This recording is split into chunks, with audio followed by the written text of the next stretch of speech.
O presidente Lula lança daqui a pouco, às 3h30 da tarde, o programa Reforma Casa Brasil. Vamos conversar sobre isso, como é que vai funcionar na prática, com João Carlos de Siqueira Lopes. Ele é vice-presidente da Indústria Imobiliária do Sindicato da Indústria da Construção Civil do Distrito Federal. Obrigada por participar com a gente. Pelo que eu estava entendendo ali, é para dar uma ajuda a essas pessoas que já têm a casa própria, mas que às vezes precisam fazer algum tipo de melhoria. Mas quero entender na prática o quanto isso ajuda a esses setores que estão envolvidos nesse programa. Explica pra gente como, por exemplo, um setor imobiliário, pode acabar se favorecendo com esse programa do governo federal que deve ser lançado daqui a pouco. Boa tarde, bem-vindo. Boa tarde, os telespectadores.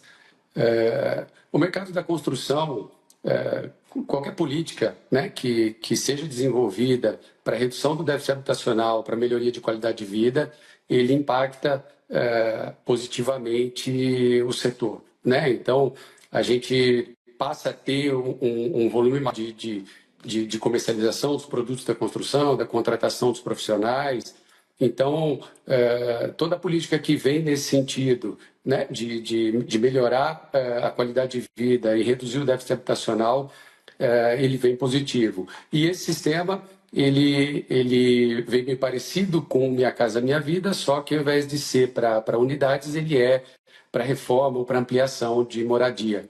Então, a pessoa que já tem uma casa, ela pode ampliar a sua casa, pode fazer uma reforma para melhorar a qualidade. E isso é interessante porque vai movimentar todo o setor, todo o setor da construção. Claro que a gente tem que ver aí os detalhes do anúncio do governo que deve acontecer logo mais, mas imagino que tem que se fazer algum tipo de prestação de contas, Pelo que a gente sabe, o programa vai ser dividido em duas faixas, de acordo com a renda familiar.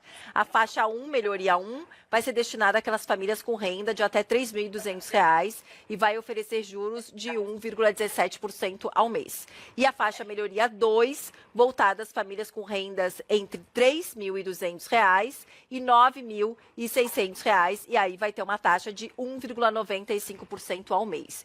Você acha que essas taxas, eu achei boas as taxas comparando as taxas que a gente tem de impostos quando a gente compra, por exemplo, imóvel, enfim. Como é que você avalia esse percentual e essas taxas e o quanto que você acha que isso acaba mexendo com o mercado como um todo, Porque a gente sabe que quando a gente tem muito, pelo menos aqui em São Paulo, a gente tem muitos imóveis novos, muitos imóveis ainda sendo construídos. A gente sabe que a pandemia deu um pouquinho de mexida no mercado, mas algumas coisas parece que já estão se ajustando nesse momento. O quanto essa ajuda agora acaba realmente ajudando o mercado como um todo? O que você vislumbra que pode mudar no mercado com isso? E se você acha que essas taxas, elas são ok, elas estão dentro de algo que realmente possa ser positivo para a população? O que é interessante é que quando a gente fala em apartamento novo, em moradia nova, as taxas de juros elas são bem menores, porque a gente está falando em financiamentos de 20, 30 anos. Então, é uma política diferente. Quando a gente pensa no financiamento de reformas e ampliação de residências, a gente está falando de um financiamento de um valor menor e por um prazo menor também. Então, a gente está falando entre 2 e 5 anos de financiamento. E é natural que os juros sejam um pouco mais altos para essa modalidade. Porém, com a taxa de juros alta, na casa aí de 15%, a Selic é 15%, essas taxas de juros elas são taxas de juros relativamente atrativas. Então, eu acredito que as pessoas vão poder utilizar essas taxas para se beneficiarem de uma reforma, de uma ampliação, e são taxas positivas em relação à realidade do mercado hoje e até de outras compras. Às vezes as compras que são feitas no varejo, em geral, elas têm taxas de juros realmente maiores aí nas parcelas. O que é interessante a gente avançar agora com a divulgação de todos os detalhes é a gente realmente entender essas regras que você comentou. Porque hoje o Brasil enfrenta um grande déficit habitacional, o Brasil enfrenta um problema de moradia, com baixa qualidade de moradia, e o Brasil também enfrenta outros dois desafios, que é a informalidade e a moradia ilegal, aquela moradia daquela ocupação ilegal, da ocupação irregular. Então, esses 4 desafios eles têm que ser bem administrados dentro do contexto das regras do programa, né? Porque a gente fomentando o benefício voltado para a moradia legal, para a moradia regular, de uma forma que traga para o programa a formalidade, né? Trazendo a responsabilidade social para quem vai ser contratado, o pedreiro que vai trabalhar nessa obra, o funcionário que vai trabalhar nessa obra, ele precisa ter, né? Ele tem que ser um pedreiro legal, que tenha todos os benefícios previstos na legislação, para que a gente não crie um programa onde a gente potencialize o subemprego e a gente potencialize a informalidade. E também esse programa, ele né, acredito eu que as regras que venham detalhadamente não vai permitir que seja utilizado em áreas ilegais, em áreas onde está havendo dano ambiental, em áreas, em casas, em construções que estão em regiões ilegais e regiões irregulares, né? Então, eu acredito que a gente tendo os detalhes do programa, a gente vai poder ter uma percepção mais aprofundada desse impacto geral no mercado da construção. Mas eu acredito que isso tudo vem bem regulamentado, né? Isso não, e aí a gente vai ter os impactos muito mais positivos do que esses impactos secundários da informalidade, da ilegalidade, que infelizmente a gente tem ainda no segmento de moradia no Brasil. E coloca em risco, né, a vida de muitas pessoas, né? É essencial realmente vir tudo isso relatado, uma prestação de contas, e a pessoa que não possa fazer um segundo andar na sua casa, porque assim pensa que pode. Mas um estudo, como você estava falando, né, João Carlos, para saber se aquele local pode, se segura um segundo andar, porque isso pode provocar uma tragédia para aquela casa, para aquela família, mas também em estruturas vizinhas dali. Agora, ao meu ver, politicamente, a gente sabe que isso vem junto a uma ajuda, olhando ali a classe média do Brasil, com as mudanças do novo modelo de crédito do governo aumentando, inclusive, né? Que a gente teve na semana, acho que na semana passada ou retrasada, o valor máximo do imóvel financiado no âmbito do sistema financeiro de habitação, passando de 1,5 milhão para 2,25 milhões para a Caixa, voltando a financiar até 80% do valor desse imóvel. Essa já era uma bela de uma ajuda, e agora, com a questão da reforma, vem se complementando. Para o mercado de imóveis, o quanto essas duas se complementam e acabam beneficiando também o mercado como um todo? Olha, a gente teve, né, o Minha Casa Minha Vida faixa 4, que ele também foi, um pouco antes desses dois, ele trouxe uma ampliação de uma faixa de renda e do valor do apartamento para o Minha Casa Minha Vida, que é a criação do faixa 4. Então, ele já pega imóveis até R$500 mil. Então, esse já foi um primeiro passo. O aumento do valor financiável, né, com fundo de garantia para 2.250 também é outro fator. E esses dois fatores eles estão muito ligados à compra de um novo imóvel, né, de uma nova moradia. Então, ele vem para um público que está buscando uma nova moradia, ele vem para um público que tem a capacidade, né, financeira de financiar e de ir para uma moradia nova e trazer a utilização desses programas. Quando a gente pensa nesse programa agora, que está mais ligado à reforma, ele está mais voltado para as pessoas que precisam de uma melhora ali pontual, que precisam ampliar um quarto para a família, para melhorar a qualidade de vida, né? Fazer uma reforma em alguma parte da casa que eventualmente esteja precisando. Então, assim, ele pega públicos distintos, né? Assim, então, ele vem de uma forma complementar às outras políticas que tiveram, e ele vem complementando e pegando públicos distintos, né? Então, eu acredito que ele soma nesse sentido. E ele estando muito bem regrado, bem regulamentado, eu acredito que ele vai ser muito positivo também para esse público que não está no momento de trocar de moradia, mas está no momento de buscar uma melhoria na qualidade de vida da sua família. Deixa eu chamar aqui junto para a nossa conversa, João Carlos, a Alessandra Petralha, da Sala Digital Band Google, porque realmente esses programas aí do governo têm mexido com a curiosidade das pessoas que vão até o Google sobre casa própria, sobre aluguel, e ela vai trazer para a gente alguns dados. Oi, Ale, boa tarde, bem-vinda por aqui.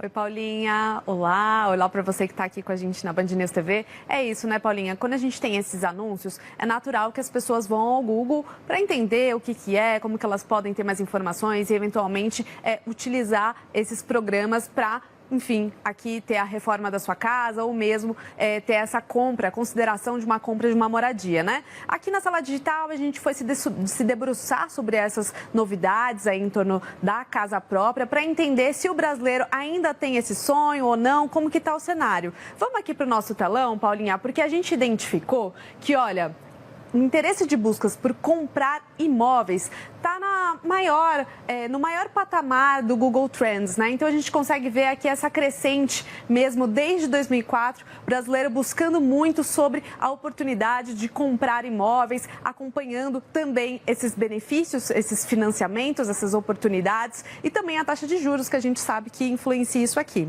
Agora vamos mudar, porque aqui a gente também tem um dado interessante, que é o interesse por apartamento na planta especificamente, que engloba aí o programa Minha Casa Minha Vida. Muita gente que acaba tendo essa opção como uma opção para, de fato, ter a sua moradia. Então, a gente consegue ver que isso também está no maior patamar aqui, nesse momento, com muita gente interessada em saber sobre as condições para ter um apartamento na planta. Mas, agora, a gente traz uma comparação que é bem interessante, que é a comparação entre comprar e alugar um imóvel. Isso nos últimos 12 meses. E, olha, aqui a gente consegue ver que, apesar desse desejo do brasileiro indo no Google para saber mais sobre isso, quando a gente vê o valor do aluguel, né, sai em disparado, o brasileiro ainda tem muita gente aí utilizando esse recurso. Enfim, aí a gente pode aqui analisar se é porque a taxa de juros está muito alta, isso considerando que esses dados aqui são dos últimos 2 meses, ou se de fato existe uma dificuldade do brasileiro deixar o aluguel para dar esse passo adiante e de fato conseguir a sua casa própria. Então esses são os dados que o Google revela para a gente em relação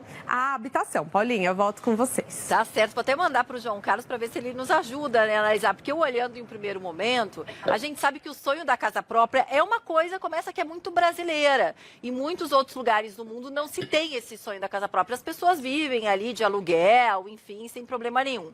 A lei abordou, né, João Carlos, algo que realmente é muito importante quando a gente fala da taxa de juros. Então, você tem os juros muito altos. Se você não tem o dinheiro para dar à vista, você paga muito, você paga às vezes o dobro do que esse imóvel vale lá no final das contas, né? E tem a questão que se colocou em xeque aí nos últimos tempos, o quanto que vale. Se você tem esse lugar, esse dinheiro, vale mais você investir, que você ganha mais, porque os imóveis não têm mais lucrado, né? Valorizado como antigamente. Como é que é a leitura que você faz desses dados que a Lê trouxe para a gente direto da Sala Digital Band Google, João? Tá certo. Essa realidade, a gente acompanha isso, a gente monitora no mercado, né, com vários indicadores e pesquisas. E realmente, se a gente pegar no Brasil, de 2020 para 2025, mais do que dobrou a quantidade de apartamentos comercializados no Brasil como um todo. Então, o brasileiro ele realmente continua com o sonho da casa própria. E é um passo muito importante que as famílias identificam, né, como sendo relevante de importância. O que acontece é que quando a gente tem um juros alto, como a gente está vivenciando hoje no Brasil, os valores das prestações eles sobem. Então, muitas vezes a pessoa, quando vai buscar a casa própria, ela tem o imóvel que ela deseja, ela vê que muitas vezes não cabe no orçamento dela, porque a taxa de juros, como está muito alta, os valores das parcelas eles sobem, e aí aquela parcela do imóvel desejado não cabe no bolso da pessoa, e a pessoa posterga a compra do imóvel, e aí ela vai para o aluguel. Então, hoje a gente tem um mercado de aluguel muito aquecido, né, por conta exatamente disso. A gente tem o estoque de apartamentos novos também, um dos mais baixos que a gente já teve, desde a série histórica aí dos últimos anos que ela é pesquisada. Então, a oferta está pequena, porque segue vendendo apartamento, e os juros altos eles fazem com que os investidores segurem um pouco, né, os incorporadores lancem menos apartamentos, porque realmente tem essa dificuldade da taxa de juros mais alta. Então, hoje a gente tem meio que um represamento. O mercado de aluguel ele está assim, muito forte por conta disso. As pessoas querem comprar o imóvel, a gente tem os imóveis, né, ofertados, mas realmente, às vezes, o financiamento, o valor do imóvel, ele acaba não cabendo no bolso da pessoa. Então, e isso é relevante porque, no momento em que a gente tiver um cenário de queda de juros, essas pessoas que hoje têm esse interesse em comprar casa própria, que não estão podendo realizar esse interesse, elas vão entrar dentro do espectro de pessoas que vão poder fazer essa compra. E aí a gente vai ter uma destrava, vamos dizer assim, no mercado, e a gente vai ter um aumento significativo no volume de unidades vendidas e de unidades comercializadas, principalmente comprando na planta e imóveis novos, porque esse é um efeito que é natural, né? A gente tem o juro sobe, as pessoas acabam tendo um pouco menos de capacidade de compra, vão alugar, aí depois do ciclo de aluguel os juros começam a descer e aí as pessoas voltam a comprar. E é uma onda, e o mercado imobiliário ele tem ciclos um pouco mais longos, né? Então a gente acredita que com uma sinalização de redução de taxa de juros, que a gente deve ter ao longo de 2026 e 2027, esse represamento de pessoas querendo comprar, eles vão ter essa oportunidade de comprar o imóvel. Então, essa pesquisa, ela traz exatamente o que a gente enxerga no mercado, mas é curioso ver que mesmo com uma taxa de juros alta, né, de 15%, que ela é uma taxa alta, a gente não teve queda em momento nenhum de volume de unidades comercializadas. Então, o mercado segue, porque todo mundo tem interesse em ter a casa própria, todo mundo tem interesse, é uma questão de uma segurança muito grande para a família, né? Ter a casa própria. E a gente vê os próprios programas Minha Casa Minha Vida, o nível de oferta, a absorção, né? A venda desses apartamentos, quando se lança do Minha Casa Minha Vida, ela acontece, porque existe o déficit habitacional, principalmente nas rendas mais baixas. Então, assim, a gente é muito confiante de que o mercado, mesmo em momentos de mais dificuldade com taxa de juros altos, ele segue o mercado muito consistente e o interesse da casa própria, ele motiva ainda mais a entender que realmente o mercado está preparado para o brasileiro. Quando a gente tiver uma taxa de juros um pouco menor, a gente vai ter condição de deslanchar e realizar o sonho dessas pessoas que têm intenção de compra e que hoje estão alugando. Tá certo, João Carlos, obrigado. É um sonho e claro que todas as mudanças que tem na própria população e na sociedade acabam refletindo também na indústria imobiliária, né? Porque a gente fala de pessoas envelhecendo, de pessoas casando menos, casais que tendo menos filhos. Isso vai impactando também no setor imobiliário. Pelo menos aqui em São Paulo são muitos estúdios surgindo para todos os lados, não só aqui, a gente sabe que na Ásia também, a gente tem várias reportagens a respeito disso, impacta de todas as formas. Eu confesso que, e também quando vem esses apartamentos novos, muitos muito pequenos, então os mais antigos, né, acabam sendo maiores e você tem que fazer uma reforma, e reforma é cara. Às vezes a reforma é quase o valor de um apartamento, a reforma é muito cara. Veio aqui um dado dos nossos repórteres, que já está, o anúncio daqui a pouco vai acontecer, de que a operação desse programa agora do governo, né, para você conseguir fazer o Reforma Casa Brasil, que é o nome do programa, a operação vai ser simplificada e digital, tudo ali pelo site ou aplicativo da Caixa Econômica Federal, e já começa a valer a partir do dia 3 de novembro. O valor das parcelas vai ser limitado a 25% da renda familiar e cada família vai poder ter apenas uma operação ativa por vez. Então, você vai poder fazer uma dessas melhorias por vez, de acordo com esse programa, que vai ser ali esmiuçado daqui a pouquinho pelo governo federal. Obrigada, viu, João Carlos, por ter conversado aqui com a gente. E é bom que também, mexendo, né, como você falou, o setor mexe a economia, mexe o emprego, mais pessoas trabalhando, e isso acaba reverberando aí para todo mundo.